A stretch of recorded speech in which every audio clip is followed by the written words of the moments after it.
بسم الله الرحمن الرحيم الحمد لله الحمد لله وكفى وسلام على عباده الذين اصطفى خصوصا على سيد الرسل وخاتم الأنبياء وعلى آله الأزكياء وأصحابه الأتقياء أما بعد السلام عليكم.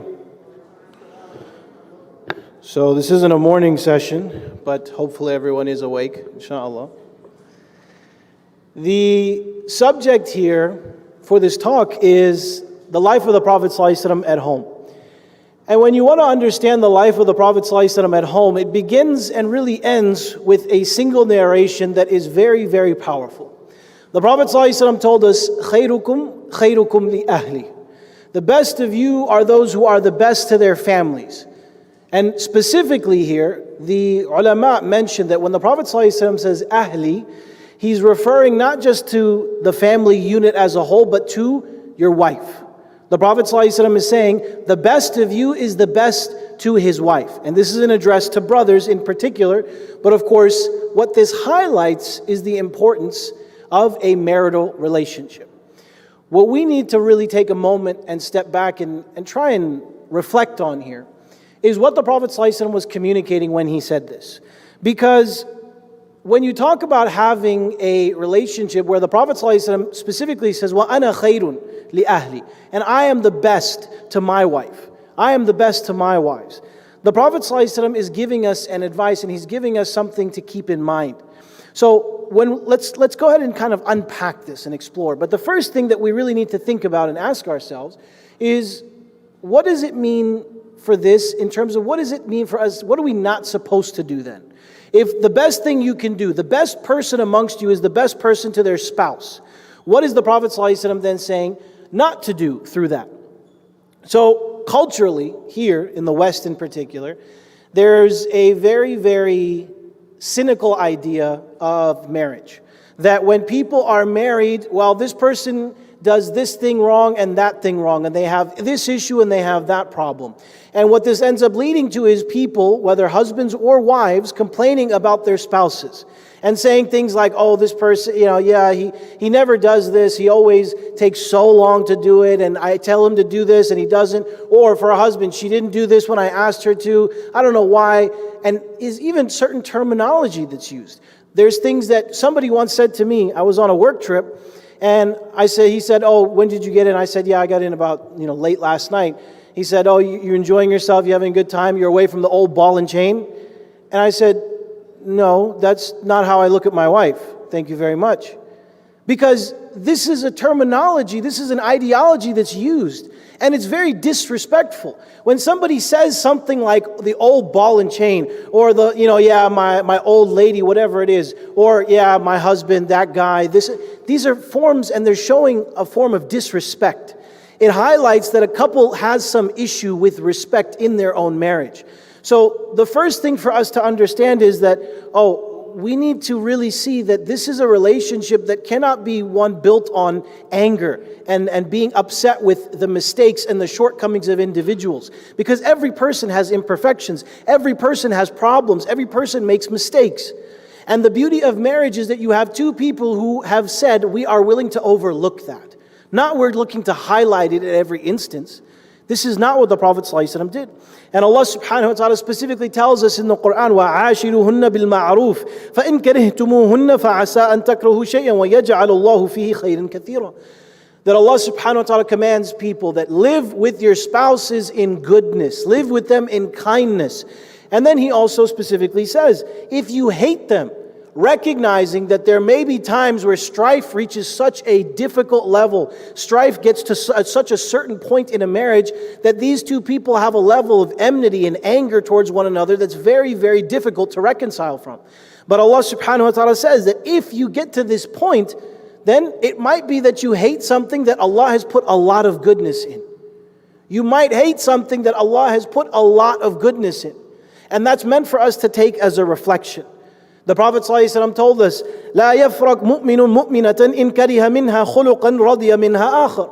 The Prophet ﷺ said that if none of you should get to a point that you hate your spouse, you should never get to a point where you're so upset with this person that you are saying, oh, they're not this and they're not that. No, because if there's something that displeases you, whether it's from your wife or your husband, then there's something else, the Prophet ﷺ, that said that will please you. Something else that you will be happy with. There was something I was reading about where it mentioned that certain people look at others and they see the 10% in their spouse that they don't have. Right? So 90% in their spouse, they see it, they appreciate it, they're like, this is what I want. But there's 10% missing. And they try to find that in other people. And what ends up happening, they go out trying to seek that 10%. And if they actually seek it, they realize that person only has 10%. Not the 90% that their spouse gives them from satisfaction and love and appreciation. And then you're in a horrible situation. See, we have to be able to step back. If we're in a situation where we're upset, we're bothered, we're mad, or it's even worse than that, we have to be able to step back and reflect that, you know what, even if I am in such a state, there still can be goodness in this. And that applies for all things in our lives. Now, the other side of this is the Prophet ﷺ and what he is specifically teaching us through his actions of how to be in our home. And I really want us to take a moment and understand that this statement, خَيْرُكُمْ لِأَهْلِ, the best of you is the best to your wives, this statement makes it very clear that the foundation for the ummah is through this relationship. Why? Because you cannot have a true family without marriage. And if a marriage is strong, then it will breed strong children.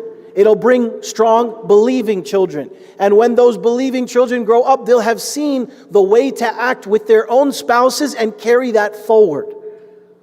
So, how was it that the Prophet ﷺ acted with his own spouses? Aisha radiallahu anha was famously asked, مَا كَانَ يَصْنَعُ رَسُولُ اللَّهِ صَلَّى اللَّهُ عَلَيْهِ وَسَلَّمْ فِي بَيْتِهِ. What did the Prophet ﷺ do in his home? What was he doing when he was at home? She said, كَانَ فِي مِهْنَةِ أَهْلِهِ. He used to serve his family. He used to be there for his family, to help them, to serve them, to work for them. فَإِذَا حَضَرَتِ الصَّلَاةُ قَامَ إِلَى الصَّلَاةِ. And when time for salah came, he used to go and he would pray salah in the masjid. That if Aisha radiallahu anha needed something, the Prophet ﷺ wouldn't say, no. You're supposed to do that, you're the woman. That when the Prophet ﷺ had, for example, something in his cloth that had torn, the Prophet ﷺ didn't throw it on Aisha radiallahu anha and said, fix this. The Prophet ﷺ mended it himself. This is what the Prophet ﷺ was like. Urwat ibn Zubayr rahimahullah, he mentions that Aisha radiallahu anha also said, يَخْصِفُ نَعْلَهُ, that he used to mend his own shoes, fix his own shoes. وَيَعْمَلُ مَا يَعْمَلُ الرَّجُلُ فِي بَيْتِهِ. And he would do the work of a man in his home. He would do the work of a man in his home. Another thing the Prophet ﷺ used to do, when he would arrive home, كان يبدو رسول الله صلى الله عليه وسلم إذا دخل بيتي قالت بالسواك. The Prophet ﷺ, every time he would come home, his first instinct, the first thing that he did is he would take a toothbrush, right? The miswak, which is relative to our times today, like a toothbrush. Of course, you can use the miswak for the sunnah. But he would take it and he would clean his teeth. He would make sure that his breath was fresh. He would make sure that he was in a very nice, presentable manner for his spouse. Think about what that says. How many times do we come home and we just throw our things down and say, I'm home, and that's it? Right? Is that what the Prophet ﷺ is teaching us? Or is he showing us a certain level of care and appreciation for our spouse, that I'm going to have a clean, fresh appearance for you? It's more than just doing things at home though, because a marriage is something that the Prophet ﷺ was specifically working to have a good and strong relationship with his wives in more than just your typical good conversation. The Prophet ﷺ used to race with Aisha radiallahu anha. When she was younger, she would beat him. And as she got older, she says herself that as my folds grew, she says, as I got larger, she says that the time would come that we would race and the Prophet ﷺ would beat me. And he would say, I beat you today for the times you beat me in the past. Right? He would laugh, he would joke with them. Ibn Kathir rahimahullah, he talks about how the Prophet ﷺ, it was his character to live in a beautiful manner with his wives. He would always be cheerful with them. He would always be kind to them.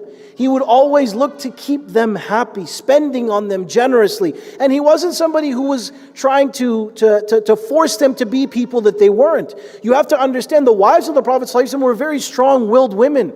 They were very strong and very intellectual. Aisha radiallahu anha is one of the greatest scholars of the ummah. bar none. It's not one of the greatest female scholars, one of the greatest scholars of this ummah. And so the Prophet ﷺ would engage with them intellectually. But more than that, the Prophet ﷺ also didn't yell at them. The Prophet ﷺ didn't hit his wives. The Prophet ﷺ didn't go around telling them that they're this and they're that, they need to fix that and fix this. The Prophet ﷺ famously, he was in his home, and Umar radiallahu anh sought permission to enter, and Umar radiallahu anh heard some loud voices. And he sought permission, and he was given permission to enter, and the wives of the Prophet ﷺ were there. And they had been kind of raising their voices, talking to the Prophet ﷺ, telling him they wanted some more money for expenses or other things. And the Prophet ﷺ, he just kind of smiles at Umar radiallahu anh. He kind of sheepishly says, Umar, subhanAllah, you have something about you. These women quieted down as soon as you walked in. They quieted down, and Umar radiallahu anh gets upset. He says, what are you doing? Why aren't you being, why would you get stopped when, talking and be really, respectful when I'm here, but not with the Prophet ﷺ? And they said, Anta afaddu wa aghladu min Rasulillah. You're harsher than the Prophet ﷺ. You're a lot harsher than the Prophet ﷺ. So we're gonna keep quiet when we're around you.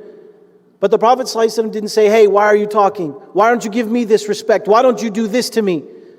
The Prophet ﷺ just said, Umar, you're somebody who when you walk down a path, shaitan takes the other path. Right? Highlighting the benefit of Umar radiallahu anh. But as far as his family, the Prophet ﷺ didn't tell his wives, why are you talking like this to me? Why are you saying this? The Prophet ﷺ always kept this level of honor and respect and dignity for his wives. Sallallahu alayhi wa sallam. So where does all of this then lead to?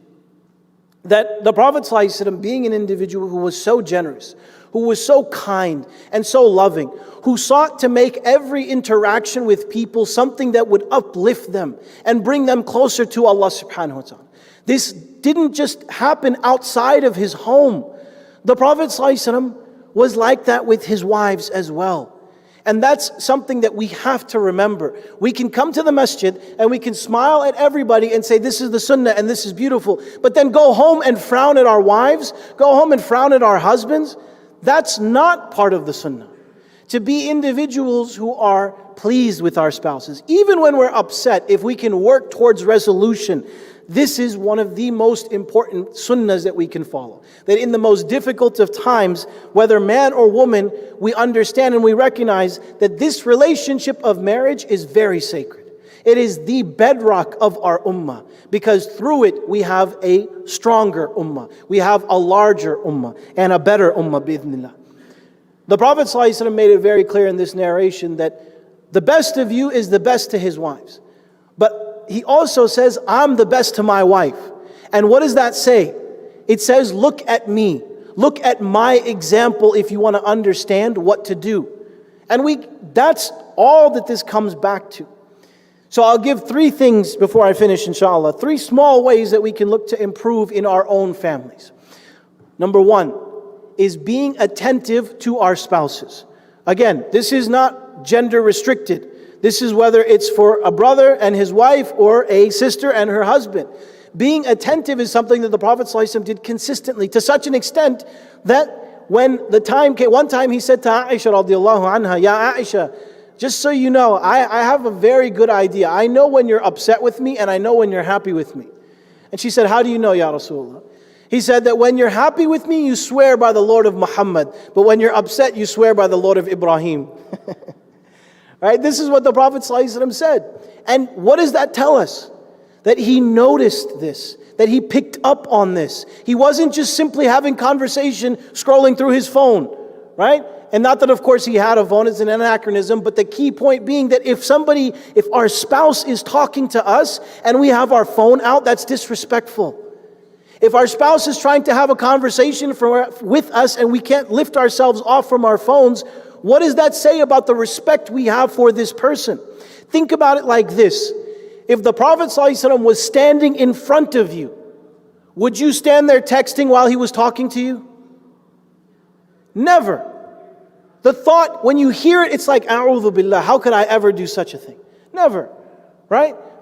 And so we need to then give that same level of respect to this all-important, this sacred relationship of a marriage. That we actually pay attention. We are attentive. We understand what's going on with this person. If she's upset, we know that she's upset. And we know why she's upset. If he's upset, why is he upset? Okay, I understand this and we'll work on it. We'll communicate. We'll talk it through. Number 2, know your role. The first is be attentive. The second is know your role. Marriage is something in our deen that is so open. It is one of the things that Allah subhanahu wa ta'ala has not nailed down and said you have to do this and this and this in a marriage. Read the Quran and find me the passage that says that a woman must do this and a man must do this and this is how you have to live and this is the kind of, that doesn't exist. Marriage is something that a couple can decide, whether it's their cultural customs, whether it's their own thoughts, whatever it might be, as long as it's within the bounds of our deen and the bounds of the Sharia. It's absolutely permissible for a couple to decide, hey, the husband's going to cook and the wife is going to go to work or do this or do that. Now, mind you, the man does have a responsibility, shar'an, to provide. And that's a reality. That's a fact. That's a simple fact. But a woman can work if her husband says yes, no problem. If there's agreement, there's a conversation, there's communication. And understanding these roles goes a long way towards alleviating tension. Because if I know that my job is to cook dinner, and my job is to vacuum, and my job is to clean this or to clean that, then I can know that I have to take care of those things. And I can go and do that and prove that I take this relationship very seriously. Right? And I can show that by fulfilling my responsibilities in this marriage, I know my role and I'm working to fulfill it. I'm working to make this a strong union no matter what. And lastly, empathize. This is what Nabi sallallahu alaihi wasallam did better than any person who has ever lived. That he sallallahu alaihi wasallam could look at an individual and he would feel their pain. He would know what they were going through. He would understand it at the deepest level.